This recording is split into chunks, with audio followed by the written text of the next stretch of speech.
Doom, doom, doom. Tales of The Fourfold Path. brought to you by Dungeons and Dragons.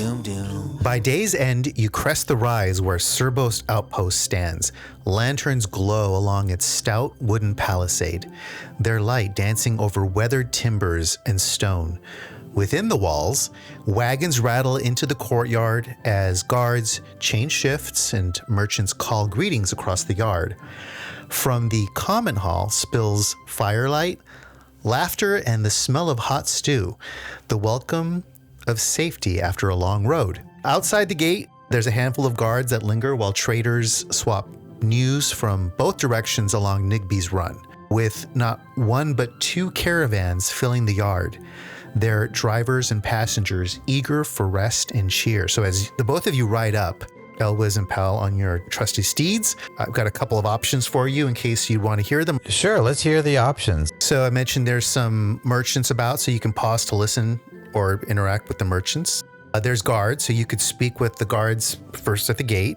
You can head straight to the hall to find food and warmth.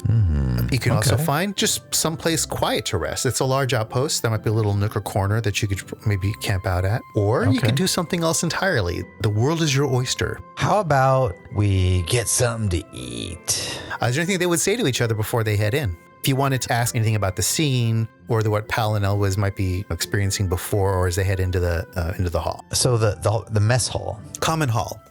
Oh, sorry. I was thinking of food, mess hall. The common hall. Okay, the common There might hall. be food in there. You do smell something tasty. In this world or in this land, as travelers and adventurers find places where there's safety and warmth and lodging, what they might do is go in and look around to see, is there food to be purchased? If there were merchants or people who were selling stuff like in Verbabank. Yeah, so Verbabank it is would a have to big be- city, so you would expect to find lots of merchants, lots of shops. Here in a small outpost, you wouldn't knows? expect to find like the most bougie of places. Well, I'm going to make a reservation and see what kind of table we can get. Thinking I'm kind of hungry and I want to eat something. And hey, pal, what do you think? Are you hungry? Are you interested in going to grab a bite to eat? I'd like to eat something because I'm kind of hungry. My tummy is grumbling. I'd like some food. So you still have your horses with you. Oh, we got to type the horses. There's some posts that you could hitch your horses up, but there's also stables where you could put your horses up and get them tended to and cared for. I'm sure that costs something, right? It's not free. Typically does. Obviously. Right? Here, do it out of the goodness of your heart. How about Elwiz and Pal walk over to the stable to put their horses and see if someone will look after them for a fee? As you enter the courtyard and go past the gates, the guards look at you, kind of give you a quick scan. They don't bother to say anything to you. They just look at you as you enter. And as I described earlier, the courtyard's bustling, but you do look around and you see that there is a stable off to the far right. As you approach it, there is a stable hand who comes out and greets you, offers to take care of your horses, asks you how long do you plan to be at the outpost. Well, let's see. We're planning on leaving in the morning and get out of here. So just tonight. Remember, it's dusk, so the stable hand looks a little grizzled and tired. All right, that'll be a silver piece. Well, okay. I haven't been starting to keep tally, but if it gets to a point where you're starting to spend and spend and spend, we're going to have to look into how much But you we do actually have a have silver on piece. you. You do, and you're able to flip it over.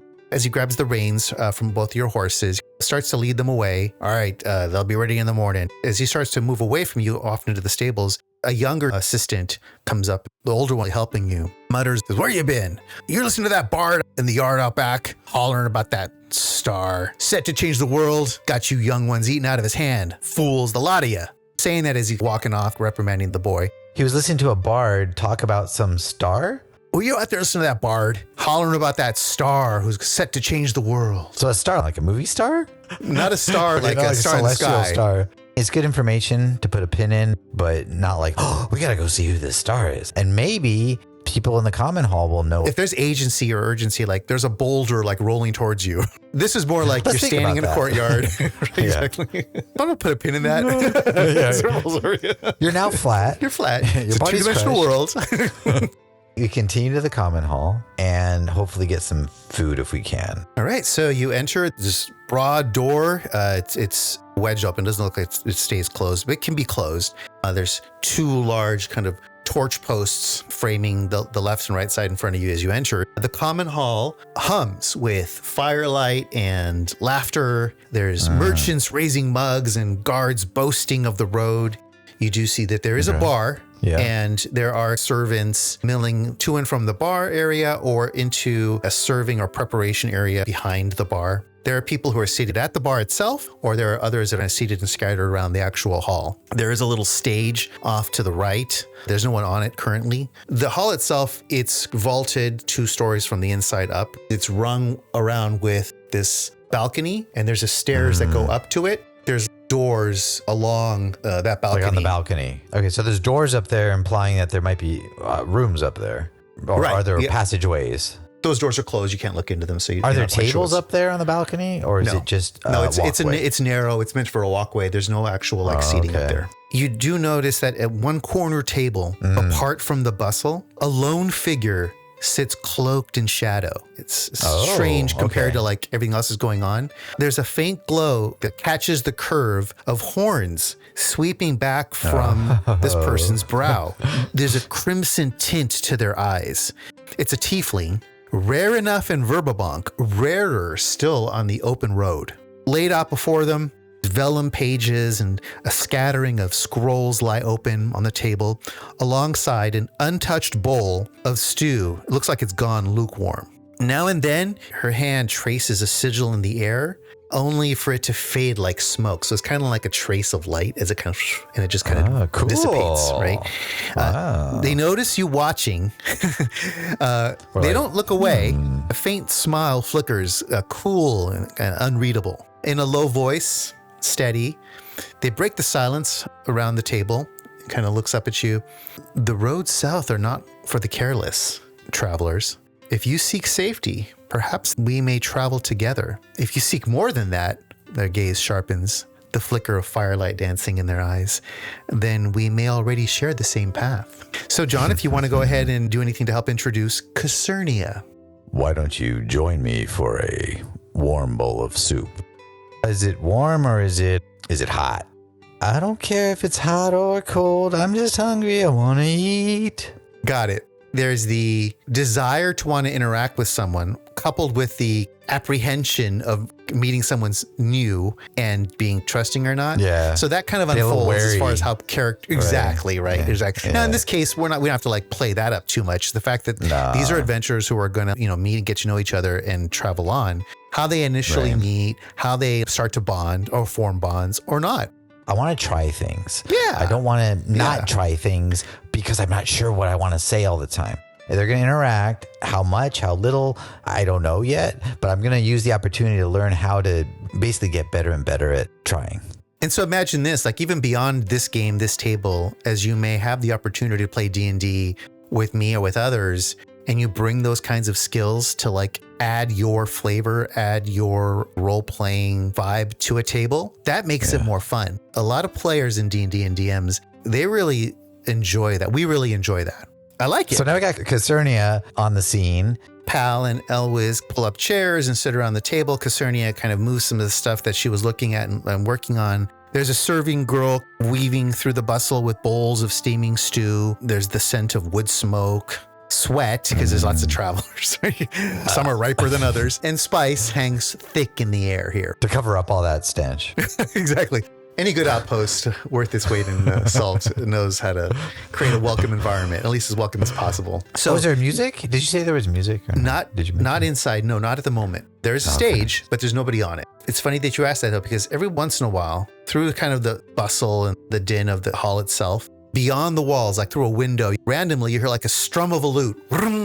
Some melodic phrase gets sung up along with it, but you can't quite pick out the words, but you can tell that something's happening outside.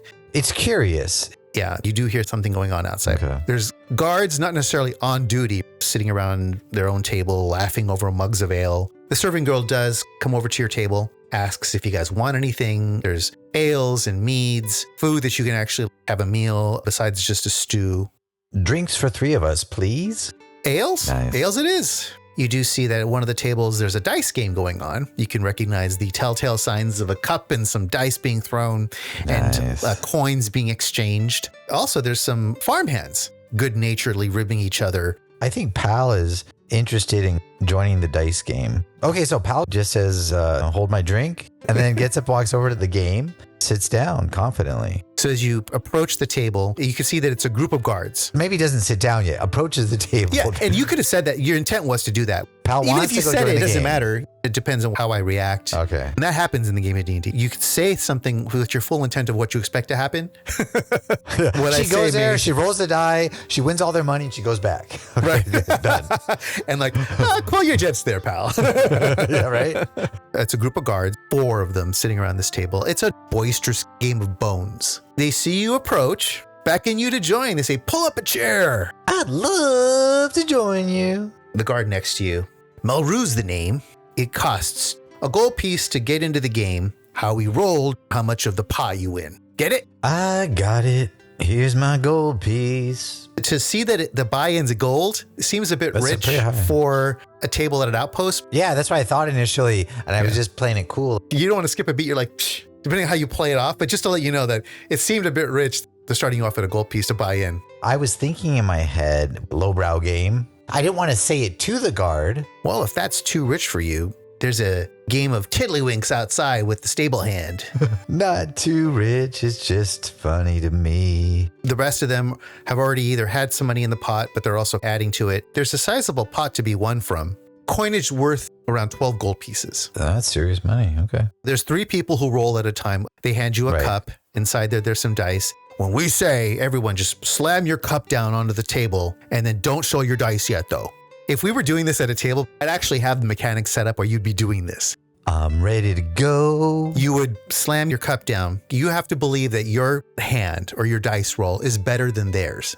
Before everyone shows their hands, there's an opportunity to up your bet now before you even looked at the dice. Pal has a certain amount of intuition, the divine sense. There's no roll to make, just a belief you're going to be lucky. I am going to have you roll, though. Okay. Oh, you're going to roll some dice for real. So what you're going to roll is the 6-sided dice, Okay, D6, yeah. D6, and you're going to roll 4d6.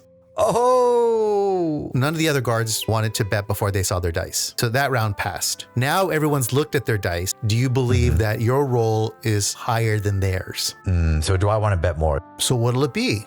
The name's Pal. I'm not gonna bet anymore right now. So to stay in it now, it costs 2 more silver pieces. Here you go. The player to your left, too rich for my blood. So the 4th player says, we've got a player here. Puts in another 2 more silver pieces. So now to stay in the game, you have to put another 2 more silver pieces in.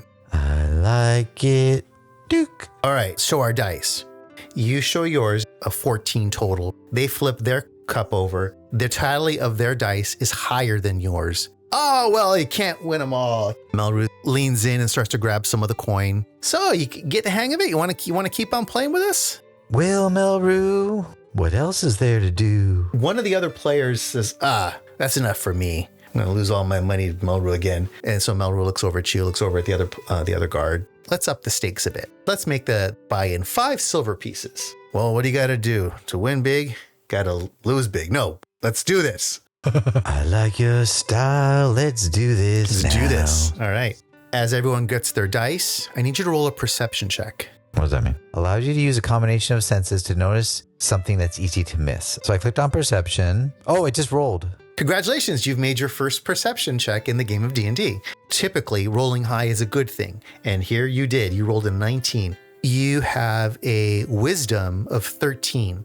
And being wise helps you be more perceptive. +1. Got it. Right. Yep. As you're sitting at the table and everyone's ready to flip their dice cup, you notice that the guard next to you, the one to your left, well, you see him kind of flick a couple of his fingers up underneath his palm. Something funny's going on. What you doing there with that cup? Ready to win whatever else you got in that coin purse of yours. Think you're cheating there. Cheating? How dare you? How dare you?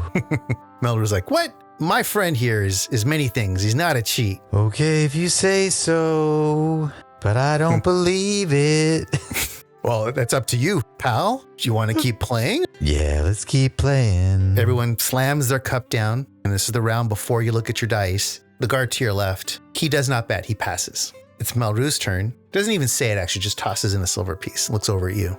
You can tell the moods kind of shift a little bit at the table. And everyone now looks at their dice. So go ahead and roll 4d6. I'm gonna get all my money back. We'll see, pal. It's Melru's turn to bet. Melru calls. So it comes back to you now. I'm thinking 5 gold pieces. No, 5 gold pieces? Silver. Okay. Silver. They both kind of react like, whoa, okay. The player to your left sees your 5 and raises you 5. You're going to have to put 5 more in to stay. Melru says, too rich for my blood. Bows out of the game. So it's to you. Boom, baby. You tossing the 5 silver pieces? Yes, I do. Okay. Yes, I all right. do. Let's show what you got. Flips his cup over. You flip your cup over. The tally of his dice amount to 21, just above yours. Ha, ha, ha, ha. Pal's laughing it off. Crying inside. Then Melru says, you tough break, tough break. I thought I had a hot hand here at the table for a while. Pal still thinks something fishy's going on. She's not happy with the outcome. What does she want to do about that? She wants to stand up and flip the table and pull out her sword. But she doesn't. She stands up quickly and pounds her fist on the table. Thank you. Doom, doom, doom, doom, doom, doom, doom, doom,